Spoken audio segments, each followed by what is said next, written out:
യൂട്യൂബിന് വിട.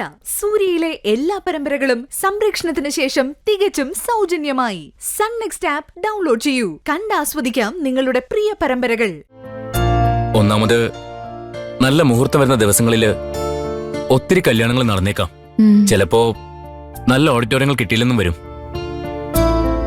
അതുകൊണ്ട് ഇപ്പൊ എല്ലാം അറേഞ്ച് ചെയ്ത ശേഷം മുഹൂർത്തം കുറിക്കുന്നവരും ഉണ്ട്. ഒരു കല്യാണം എന്ന് പറഞ്ഞ അത്ര വലിയ സംഭവം അല്ലേ? അതെ, കല്യാണം നടത്തുന്നവർക്കും പങ്കെടുക്കുന്നവർക്കും ഒക്കെ അത് ഒരാഘോഷം തന്നെയാ. പിന്നെ അതിനുശേഷമുള്ള ജീവിതത്തെക്കുറിച്ച് അത് കഴിഞ്ഞല്ലേ ചിന്തിക്കൂ.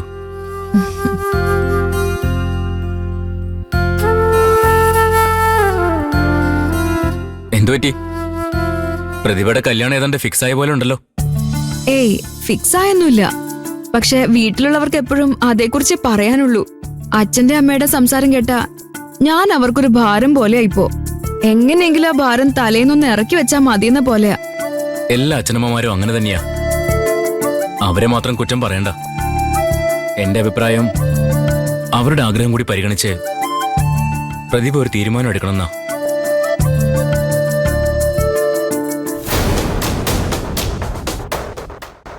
കഴിഞ്ഞ ദിവസം സാറ് പറഞ്ഞത് മനസ്സുകൊണ്ട് താല്പര്യം തോന്നുന്ന ഒരാളെ മാത്രമേ കല്യാണം കഴിക്കാവൂന്നല്ലേ?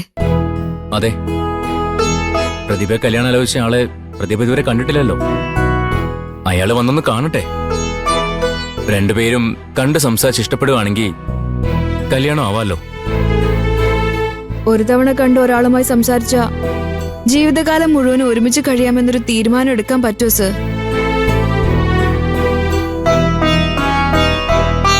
ദിവസങ്ങളോളം ഒരുമിച്ച് ഇടപഴകിയിട്ടും ചിലർക്ക് ചിലരെ മനസ്സിലാവുന്നില്ല. അല്ല, നമ്മുടെ സമൂഹത്തില് അറേഞ്ച് മാരേജ് എന്ന് പറഞ്ഞാൽ അങ്ങനെയാണല്ലോ. പിന്നെ നമ്മുടെ കാര്യങ്ങൾ തീരുമാനിക്കുന്നത് നമ്മുടെ രക്ഷിതാക്കളല്ലേ. പലപ്പോഴും നമ്മൾ അതിന് വഴങ്ങി കൊടുക്കേണ്ടി വരും. നീ പ്രതിഭയെ കല്യാണത്തിന് നിർബന്ധിക്കുന്ന കണ്ട ഇവളെ എങ്ങനെയെങ്കിലും ഇവിടുന്ന് ഓടിക്കാൻ നോക്കുകയാണെന്ന് തോന്നുന്നല്ലോ സത്യ. പെൺകുട്ടികള് സ്വന്തം കാലിൽ നിന്ന ശേഷം മാത്രമേ കല്യാണം കഴിക്കാവൂന്നൊക്കെ ചില നേരത്ത് നീ പറയുന്ന കേൾക്കാല. അതൊക്കെ ശരിയാ. പക്ഷേ ബെറ്റർ ആയ ലൈഫ് കിട്ടുമെങ്കിൽ അങ്ങനെ ആലോചിക്കാം. പ്രതിഭയ്ക്ക് നമ്മുടെ ദാസങ്ങൾ ഒരു പ്രപ്പോസൽ കൊണ്ടുവന്നു. അദ്ദേഹം ഒരിക്കലും ഇവർക്ക് ദോഷം വരുന്ന കാര്യം ആലോചിക്കില്ലല്ലോ. ദാസങ്ങളും നല്ലത് മാത്രമേ ആർക്കു വേണ്ടി ആലോചിക്കൂ. പക്ഷേ അതെല്ലാം നല്ലതായി തീരണമെന്നില്ല സത്യ. നമ്മുടെ സോനിക്ക് ശ്യാമിനെ കൊണ്ടുവന്നത് ദാസങ്ങളായിരുന്നില്ലേ?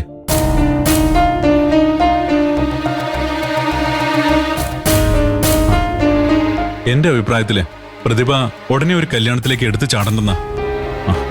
അധികം പ്രായമൊന്നും ആയിട്ടില്ലല്ലോ.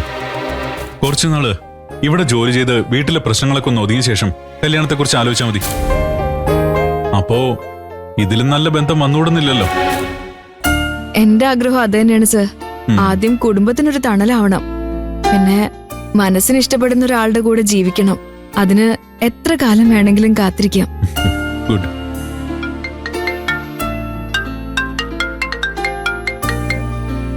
ആ, സാറെത്തിയോ? ആ, സാറിനെ കാണാത്തോണ്ട് ഓഫീസിൽ വന്ന് കയറി. ആ, വേണ്ട സർ, ഞാൻ അങ്ങോട്ട് വരാം. ആ, ഓക്കെ. സത്യ, സജി സാറാ, ഞാൻ പുള്ളിയുടെ കൂടെ പോയിട്ട് ആ വണ്ടി നോക്കിട്ട് വരാം. ആ, ശരി ഏട്ടാ.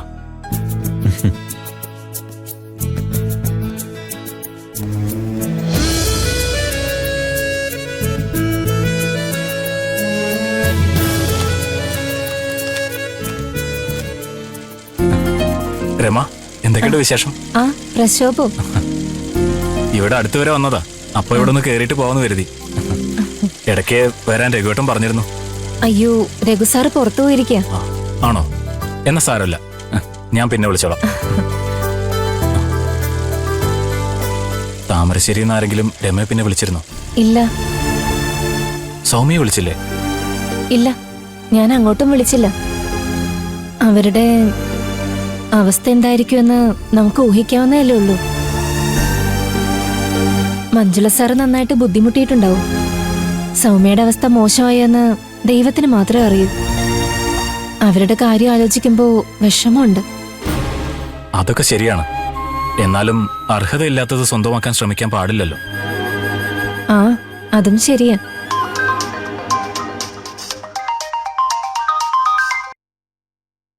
ആ സാറേ. രമേ, ഞാൻ കമ്പനിയിലേക്ക് എത്താൻ കുറച്ച് വൈകും. ടൗണിലെ കടയിലെത്തേക്ക് എന്റെ കുറച്ച് ഓർഡർ ഉണ്ട്. കഴിഞ്ഞ ദിവസം അവർ വിളിച്ചിരുന്നു. നമ്മൾ എത്രയും പെട്ടെന്ന് ഷോപ്പിലെത്തിക്കണം. സപ്ലൈക്ക് പോയവര് ഇതുവരെ വന്നിട്ടില്ല സാർ. ആണോ? അല്ല, അവര് എപ്പോ എത്തുമെന്ന് അറിയില്ലല്ലോ. ഇല്ല, കുറച്ചു മുമ്പ് വിളിച്ചപ്പോ താമസിക്കുമെന്ന് പറഞ്ഞിരുന്നു. പക്ഷേ എപ്പോ വരുമെന്ന് പറഞ്ഞില്ല. ഇനിയിപ്പോ എന്ത് ചെയ്യും? സാറ് തന്നെ വരേണ്ടി വരുമെന്ന് തോന്നുന്നേ. ആ സാറിനെ കാണാൻ ഇവിടെ ഒരാൾ വന്നിട്ടുണ്ട്. അതാരാ? പ്രശോഭാണ് സാർ. ആ, പ്രശോഭ് വന്നിട്ടുണ്ടോ? ഫോണൊന്ന് അവന് കൊടുത്തേ. ശരി, കൊടുക്കാം സാർ. ആ ഹലോ രഘുവേട്ടാ. ആ, പ്രശോഭ് എപ്പോ എത്തി? ദാ എത്തിയതേ ഉള്ളൂ. ആ, ഞാൻ എത്താൻ കുറച്ച് വൈകും. രമ പറഞ്ഞു. അല്ല, പ്രശോഭ് വെറുതെ വന്നാണോ അതോ വേറെന്തെങ്കിലും? ഞാൻ വെറുതെ വന്നത് രഘുവേട്ടാ. ശരി, എന്നാ ഓക്കെ പ്രശോഭ്. ഞാൻ സപ്ലൈ ടീമിനൊന്ന് വിളിച്ചു നോക്കട്ടെ.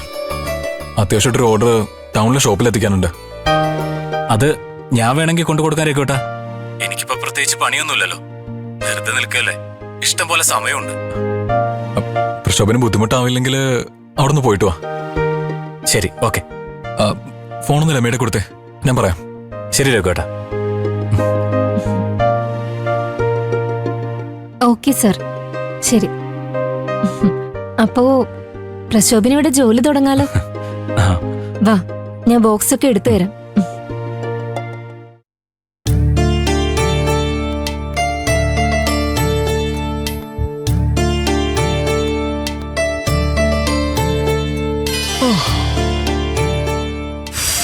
എന്തൊരു ചൂട്.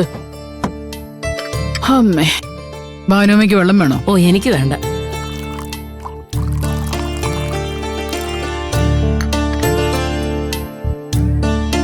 ആ അമ്മ എത്തിയോ? ഞാൻ ചായ എടുക്കാം. ഇപ്പൊ ചായ ഒന്നും വേണ്ട. ഭാനുമ്മയ്ക്കോ? ഓ എനിക്കും ഇപ്പൊ ചായ ഒന്നും വേണ്ട മോളെ. ആ ജോത്സ്യനെ കണ്ടിട്ട് മുഹൂർത്തം കുറിച്ചു അമ്മേ? പിന്നെ കുറിക്കാതെ അതിനല്ലേ പോയത്. 10-ാം തീയതി നല്ല ദിവസമാ. ആ അന്ന് നടത്താന്നാ ജോലിച്ചിട്ട് പറഞ്ഞേ. സോന എവിടെ മോളെ? മുറിയിലുണ്ട്. കുറച്ചു നാളായി കുടുംബത്തിലൊരു നല്ല കാര്യം നടന്നിട്ട്. ഈ ചടങ്ങ് നമുക്ക് നല്ല രീതിയിൽ നടത്തണം. ആ, എല്ലാവരെയും വിളിക്കണം.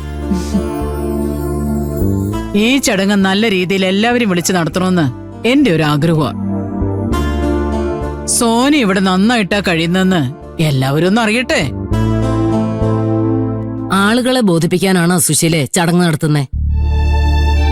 ആ, ചില കാര്യങ്ങളൊക്കെ ചിലരെ ബോധിപ്പിക്കുക തന്നെ വേണം. കേട്ടോ ഭാനുമ്മേ?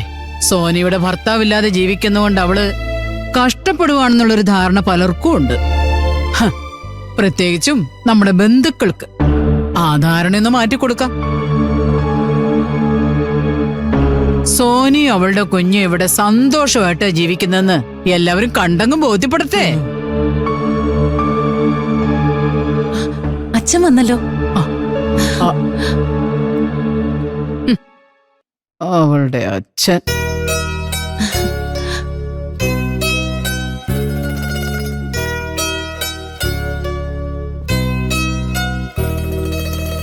കേറി വാച്ച. അച്ഛാ. മോളെ.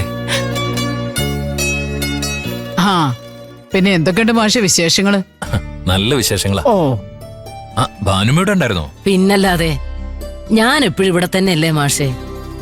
ഞാൻ ഇടയ്ക്കൊന്ന് സോനമോളെയും കുഞ്ഞിനെയും കാണാൻ വരണമെന്നൊക്കെ വിചാരിച്ചിരുന്നതാ. അപ്പോഴാ ചിലങ്കയുടെ കുഞ്ഞിനെ കാണാണ്ടായത്. പിന്നെ ആ ഒരു വിഷമത്തില് ഞാൻ എങ്ങോട്ടേക്കും പോവാറില്ലായിരുന്നു. ആ, അത് പിന്നെ അങ്ങനല്ലേ. ആ, മാഷുവാ, അവരും മുറിയില്ല. ഞാൻ ചായ എടുക്കാച്ചാ? ഒന്നും വേണ്ട മോളെ, ആദ്യം കുഞ്ഞിനെ സോനയും കാണട്ടെ.